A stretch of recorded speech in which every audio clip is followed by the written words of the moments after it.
बनर्जी आगे, बड़ी खबर है। वो सीट जिसकी सबसे ज्यादा चर्चा है, सबसे हॉट सीट, भवानीपुर की सीट, शुभेंदु अधिकारी वर्सेस ममता बनर्जी। और पहला जो ट्रेंड आया है वो ममता बनर्जी को आगे दिखा रहा है। बड़ी खबर है, भवानीपुर में लड़ाई कांटे की होगी या एक तरफा, पता चल जाएगा अब कुछ मिनटों के बाद। फिलहाल जो अभी जितने भी मत गिने गए हैं उसमें ममता बनर्जी आगे चल रही हैं। कोलकाता की सीट है, भवानीपुर की सीट बहुत हॉटली कंटेस्टेड सीट है। पूरी टक्कर देने की कोशिश की है बीजेपी से शुभेंदु अधिकारी ने, लेकिन क्या मुकाबला बना पाएंगे या एक तरफा ये सीट ममता बनर्जी जीतेंगी? तो भवानीपुर से ममता बनर्जी आगे चल रही है। कुछ हॉट सीट्स की हम बात कर लें। भवानीपुर से शुभेंदु अधिकारी पीछे हैं, ममता बनर्जी आगे हैं। नंदीग्राम से पवित्रकर पीछे हैं, शुभेंदु अधिकारी आगे हैं। कोलकाता पोर्ट से बात करें तो यहाँ पर फिरहाद हाकिम की मजबूत सीट है, वो आगे चल रहे हैं। खड़गपुर से खबर आ रही है कि दिलीप घोष वो आगे चल रहे हैं। तो जो बड़ी सीट है वहां पर जो एक्सपेक्टेड रुझान था या जो नतीजे में तब्दील हो सकता है अभी तक वहीं पर दिखाई दे रहा है। प्रदीप जी, ये तमाम हॉट सीट नहीं, इससे एक चीज तो पता चलती है, रिजल्ट तो आने में समय लगेगा, कि जो ममता बनर्जी टीएमसी दावा कर रही थी कि लोग एसआईआर के विरोध में वोट करेंगे, उसका बदला लेने के लिए वोट करेंगे, वो तो होता हुआ नहीं दिखाई दे रहा, कम से कम शुरुआती रुझानों में। तो इसका मतलब है कि लोग अगर वोट कर रहे हैं, बड़ी संख्या में निकल कर आए हैं, वोट किया, वोटिंग परसेंटेज बढ़ा है, उसके अलावा एग्रीगेट भी वोटर्स का बढ़ा है, तो इसका मतलब लोग परिवर्तन चाहते हैं, ये इंडिकेशन है। जी, भवानीपुर बदलाव है, बदला नहीं। भवानीपुर को लेकिन सर आपका क्या एनालिसिस कहता है, क्योंकि भवानीपुर ऐसी सीट है जहां से ममता बनर्जी को हमेशा वहां की जनता ने प्यार दिया है। कि ममता बनर्जी भवानीपुर तो जीती जाएंगे। एक ऐसी सीट है जहां से हमेशा से उनका होल्ड बना हुआ है और उन्होंने इस बार पसली मेहनत भी की है और इस सीट को कैसे जीतना है वो अच्छी तरह से जानते हैं, तो इसमें ज़्यादा फर्क नहीं पड़ना चाहिए। और मैं तो एक और भी बात कहता हूँ, अगर ममता बनर्जी को मेजोरिटी मिलती है और वो भवानीपुर हार भी जाती हैं तो उनकी सेहत पे कोई फर्क नहीं पड़ता। तो इसलिए ममता बनर्जी की जो इंडिविजुअल सीट है उसको लेकर के बहुत कोई बड़ी बात नहीं। पिछली बार भी वो हार गई थी तो भी चीफ मिनिस्टर बनी, एक आयोटा ऑफ डाउट किसी ने खड़ा नहीं किया। लेकिन सर वो नंदीग्राम शुभेंदु का घर था, ये इनका घर है, मतलब ये तो है भी यहीं की, निवासी भी यहीं की है।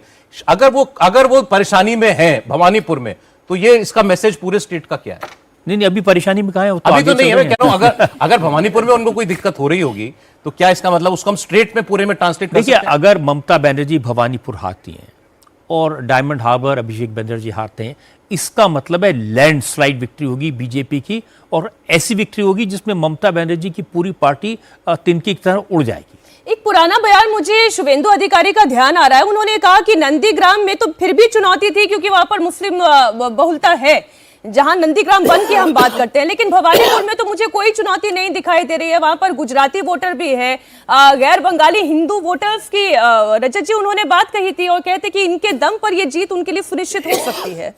नहीं, बहुत क्रूशल है भवानीपुर। अगर ममता बनर्जी हारती हैं और जैसे मैंने कहा डायमंड हार्बर अभिषेक बनर्जी हारते हैं, तो इसका मतलब तो होगा कि तृणमूल कांग्रेस पूरी तरह से साफ हो जाएगी पश्चिम बंगाल में, बीजेपी जबरदस्त जीत की तरफ बढ़ेगी। लेकिन अभी तक जो ट्रेंड्स दिखाई दे रहे हैं, अर्ली ट्रेंड्स हैं, उसके बावजूद ये कोई मुकाबला एक तरफा नहीं दिखाई दे रहा है। 100 सीटों का ट्रेंड आ गया है पश्चिम बंगाल से। आप देखिए 100 सीटों का ट्रेंड, 101 सीटों का ट्रेंड, 59 सीट पर बीजेपी आगे चल रही है और 15 सीटों की बढ़त दिखाई दे रही है पिछले बार के मुकाबले आप देखें, और 41 सीटों पर टीएमसी लीड कर रही है। 18 सीटों का यहां पे नुकसान दिखाई दे रहा है तृणमूल को। 3 सीटों पर अदर्स, जिसमें से आप कांग्रेस को भी गिने यहां पर बहरामपुर से, क्योंकि कांग्रेस पार्टी आगे चल रही है। 48 सीटों का ट्रेंड असम में आ चुका है। 36 सीटों पर बीजेपी, 37 सीटों पर बीजेपी आगे चल रही है और 10 सीटों पर कांग्रेस पार्टी की लीड दिखाई दे रही है। केरलम की बात करें, 140 सीटों में से 41 सीटों का ट्रेंड आगे सामने आ गया है। तमिलनाडु में 31 सीटों का ट्रेंड आ गया है। 14 पर डीएमके और 8 सीटों पर एआईएडीएमके आगे चल रही है। इसमें दिलचस्प ट्रेंड में देखिए टीवीके को भी हमको अब लगातार फैक्टर करना होगा, क्योंकि जिस तरह से अर्ली ट्रेंड्स भी दिख रहे हैं तो उसमें जितने भी उनके पदाधिकारी हैं, चाहे वो विल्लीवाकम से आदव अर्जुना हैं, टी नगर से बुसिया आनंद हैं, तिरुचि ईस्ट से विजय जो है उनका सूचना मिल रही है कि वहां पर वो अर्ली ट्रेंड्स में आगे चल रहे हैं। तो दोनों ही सीटें, चाहे वो पेरम्बूर हो चाहे तिरुचि ईस्ट हो, ये लग रहा था कि तिरुचि ईस्ट जो सीट है उनकी वो फंसी हुई सीट है, वहां पर बहुत कद्दावर नेता जो डीएमके के वो उनके सामने है, लेकिन दोनों ही सीट पर अभी शुरुआती ट्रेंड में विजय जो है आगे दिख रहे हैं। उसके अलावा गोबी चट्टीपालयम एक बहुत इंपॉर्टेंट सीट है जहां पर के ए सेंगोटियन जो जयललिता के कार्यकाल में एआईडीएमके के बड़े नेता मुख्यमंत्री थे, वो भी वहां पर आगे चलते हुए नजर आ रहे हैं। तो टीवीके के जितने भी पदाधिकारी हैं, कोर जो टीम है, वो सब आगे चुनाव में नजर आ रहे हैं। बंगाल में 100 से ज्यादा सीटों के रुझान आ चुके हैं। 114 सीटों का रुझान आया है, जिसमें बीजेपी 67 सीटों पर आगे चल रही है। 45 सीटों पर इस वक्त टीएमसी लीड कर रही है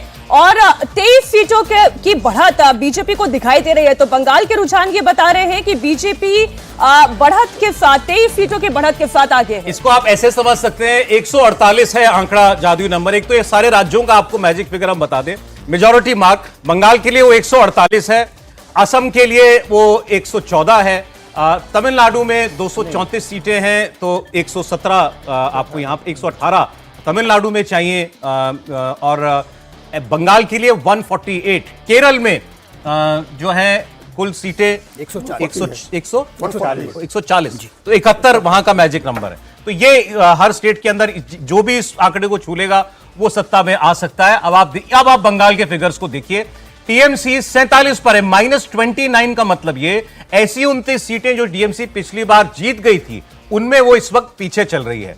215 सीटें टीएमसी की आई थी, तो अभी तो 200 के नीचे आई है, 185 के आसपास पहुंची है।